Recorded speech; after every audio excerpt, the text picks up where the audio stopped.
So here we are, back on the grid for the fourth DRS62 Heat. Pole position man will be number 9, Jamie Scott. Let's have a little chat with Jamie to see how he's getting on. Well, Jamie, it's been a tough day, but you've got a really good chance of a good result in this one. What are your tactics going into this, your last heat? I'll try and work together. I'm going to try and work together with some like Aiden, like Finlay, and pull away from the pack and then start fighting.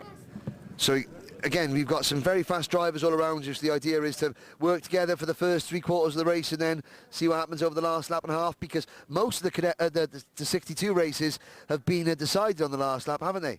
Yeah, most of them have. Well, we'll see. Good luck, Jamie. We'll go and see to one of the drivers that Jamie might be thinking of working together with. That's Aiden Hassan in cart number 5. It's been another strong day for Aiden. Aiden, how are you? Obviously, you've got another couple of quick drivers around you, and Jamie was saying there that he was going to maybe try and work with you and then battle it out over the last lap. Does that sound good?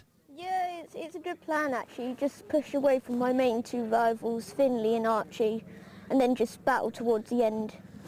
So again, even though, so the people that are watching the live stream that may be new to karting, it's not just a case of go out there and just drive as quickly, obviously drive as quick as you can, but you're thinking about things all the way through the race, who's around you. You're thinking very tactically as well, aren't you? Yeah, mainly when you want to do passing, battling, pushing, all that lot, you need to just think and think when's it's best to. Excellent. And the racing's been good. Are you enjoying the circuit today? Yeah, it's a nice quick circuit with those odd few slow corners, which is a nice mixture to have. Excellent. Well, good luck, Aiden, and we'll see if their plans come to fruition in the next 8 minutes and 1 lap or so. You can hear the engines being fired up very shortly. We'll be back on track for the 4th and final DRS62 Heat here at Wilton Mill.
So, here we are then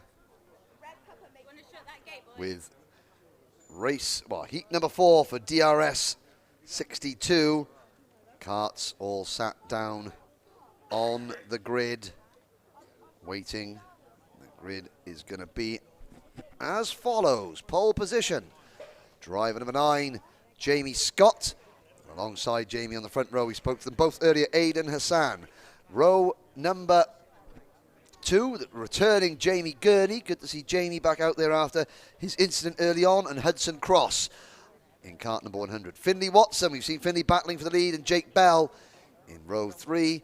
Row 4, Archie Heron and Hadley Simpson. So there's 5 championship contenders there in the top 8 positions on the grid. Daniel Sabula, he starts as the leading rookie, one of the leading rookies in this race. Will we see Daniel challenge for a win? Alongside him, Archie Pitts-Drake. Mackenzie Taylor and Ollie Morris are next. Sherry-Ann Powell and Jacob Ashcroft start on row number 7. Lucius McDermott and Ruben Edwards on row number 8. Row 9 will be Oliver Harrison and Freddie Cox. Row 10, Jamie Warner and Max Horler. Aaron Mensah, top 5 finish in the previous race. He starts shotgun on the field in 21st.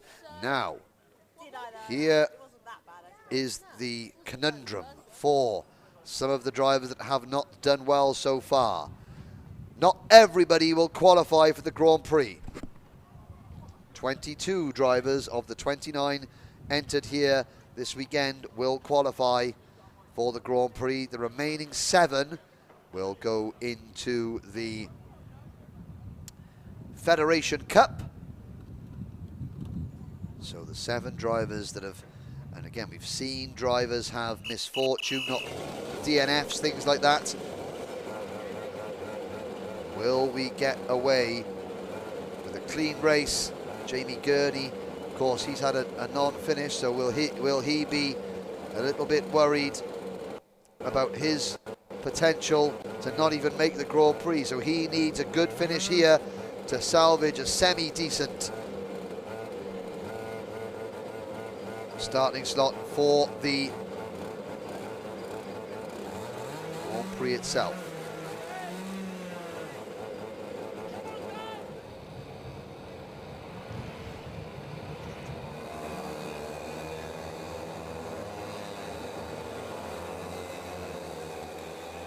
So here we go then.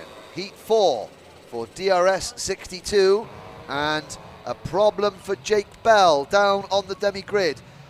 Dads and mechanics swarming around that kart to try and get it started. That's good to see.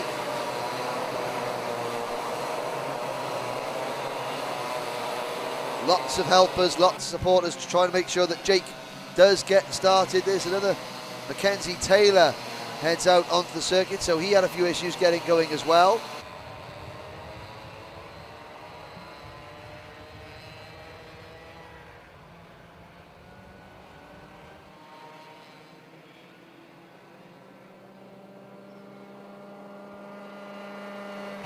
So on a rolling lap, there's Aidan Hassan. We're obviously going to have several rolling laps, and Jake Bell does get started. Jake Bell does get the kart, well, his mechanic, his dad, and various other helpers to get the kart going. So he, now you can see, joining the circuit. Oh no, and there's Aidan Hassan has stopped. That's the second time today we've seen that number 5 kart stop on the rolling lap. And already you can see, can he get that? He's on the hill up towards Christmas Corner. Are we going to have another delayed start while we try and get that number 5 kart running, or at least off the circuit? You can see the kart is running. The engine's running. You can see the smoke coming out of the back of the exhaust, so it is burning fuel, which is fine, but obviously when he puts his foot down, it doesn't want to go anywhere. There we go. And they've very sensibly sent him through the cut-through. And so he rejoins Jamie Scott on the front row of the grid. And there goes 102 catching up. That's Mackenzie Taylor.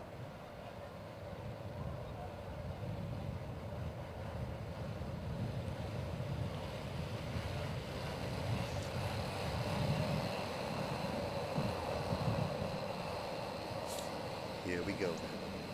Jamie Scott in kart number 9, pole position. Aidan Hassan on the outside of the front row in kart number 5. We come in to the tram lines. Are we racing? Yes, we are. Here we go.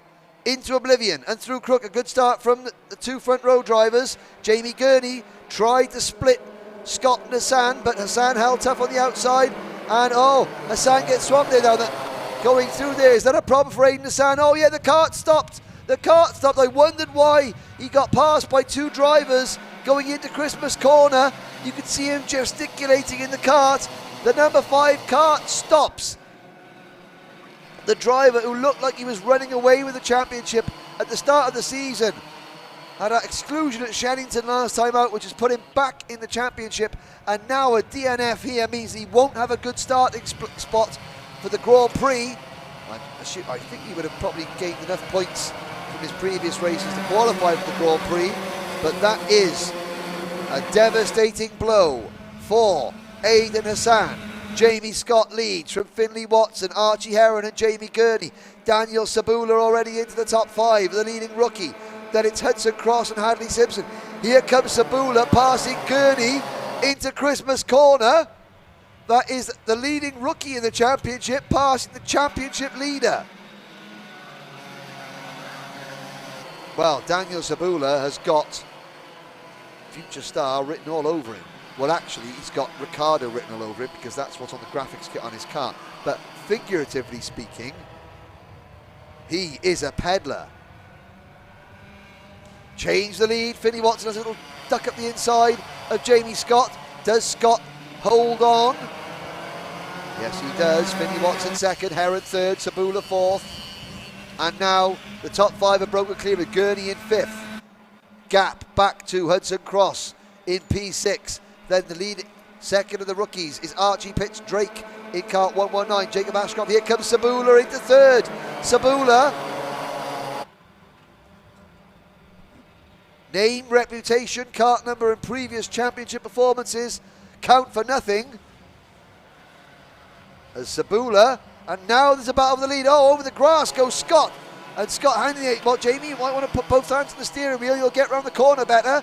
But like his point was, oh, and there goes Heron at the inside. His point was that Finley Watson went at the inside. Oh, Jamie Scott's having a little discussion now with Archie Heron and what that has done.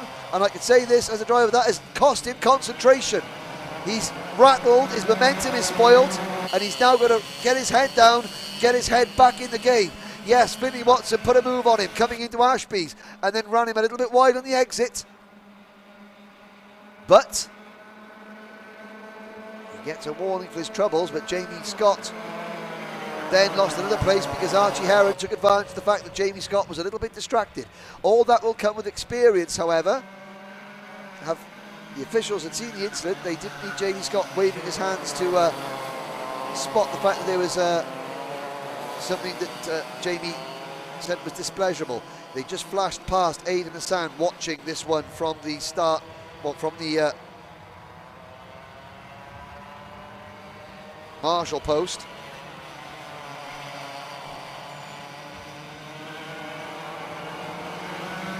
Now looking down there, we've got 19 drivers, and then Ollie Morris didn't take the start.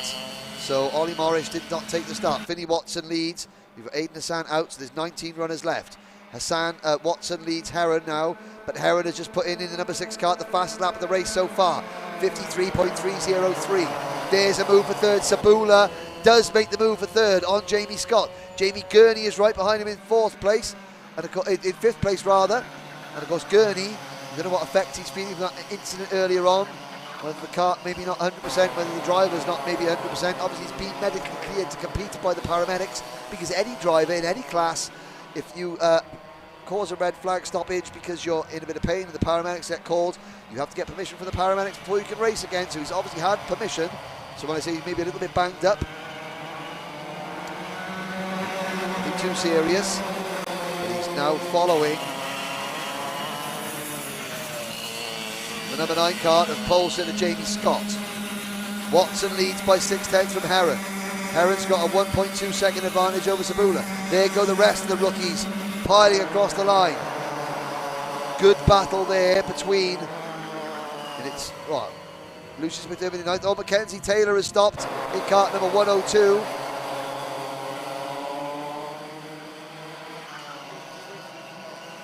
So Mackenzie Taylor out of the race in kart 102. So both drivers that, well, Ruben Edwards is down in 18th place. 17th is Jake Bell. Oliver Harrison is 16th. Jamie Warner is 15th. 14th for Max Horler. 13th Sherry Ann Powell. Hadley Simpson is 12th. Aaron Menser is 11th. There's Lucius McDermott and Freddie Cox battling away with Hudson Cross, Archie Pitts Drake and Jacob Ashcroft.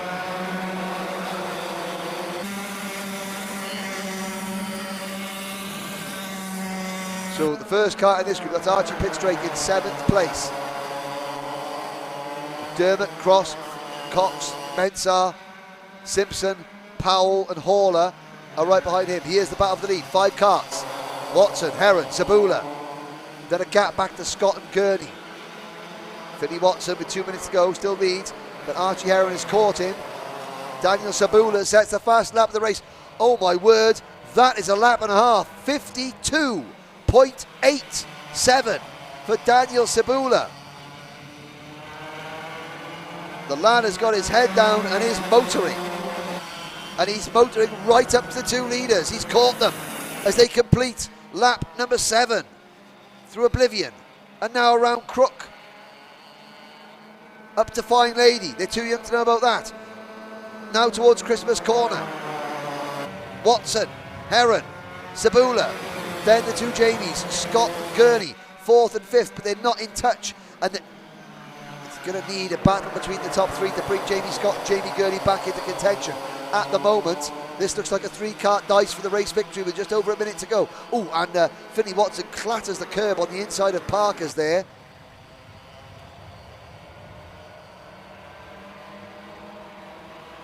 He hangs on to the lead. Archie Heron is going to start sizing up Finley Watson for a move. We've got a minute to go. So Archie Heron will have been sitting and watching and seeing how Watson's car reacts at every given point of the circuit, so he knows where he potentially is stronger than him. But Sabula, Daniel Sabula thought about it, but then decided not to. He thought about jinking to the inside and making a move, but then that shows just how intelligent a lot of these races are. Sabula realised, if I make a move now, that could cost me a chance of winning the race.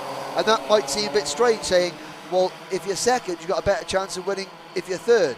But not in DRS62 racing, and not with 15 seconds to go plus a lap, because the last lap, this looks like it could be a bun fight. Watson, Heron, and what Daniel Sabula is going to be waiting, he's going to be waiting for Archie Heron to start forcing Finley Watson to defend. Sabula that can then move his cart around to get a better run coming out of the corner, and he's going to be going for a 3-wide move. He's got to stay in the slipstream, so here we go. Now watch. Watson now defends. Wait for Sabula to make his move. He's going to go outside as Heron will try the undercut coming through Inkermans. Soon there's going to be an opportunity that's going to present itself to Daniel Sabula to potentially win this race. He tries to go to the outside. Watson defends going into Ashby's. This is going to make Watson susceptible. We're on the final lap. Scott and Gurney have caught the 3 leaders already. Archie Heron side by side with Watson going into Chapman. Heron takes the lead. Watson loses a bit of momentum. And look at that. Watson loses momentum, so Heron doesn't have to defend coming through the boot, and that is one in the race. Sabula's actually been swamped. Sabula has been, look at Daniel Sabula over the curb there as Archie Heron takes the win from Finley Watson by a 1/10 of a second. Jamie Scott and Jamie Gurney get 3rd and 4th. Daniel Sabula, he lost 3rd place on the final lap, finishes 5th as the leading rookie. Jacob Ashcroft comes home in 6th. Lucius McDermott, another strong finish for Lucius in P7. Aaron Mensah from the back of the grid up into 8th place. Great drive from Aaron in kart 106. Hudson Cross is 9th. Then is Freddie Cox, Hadley Simpson, Archie Pitstrake, your top 12. Max Haller, Sherry-Ann Powell, Jamie Warner 13th, 14th and 15th. Ollie Harrison, and then next up was Jamie Bell. As there's Aidan Hassan, you can see just getting his cart ready to come back to the pits after that mechanical issue. So the DRS62 heats are over. Every driver has now done their 4 heats, and we will find out shortly who has made the Grand Prix and who will have to settle for a place in the Coupe de la Fédération, the Federation Cup.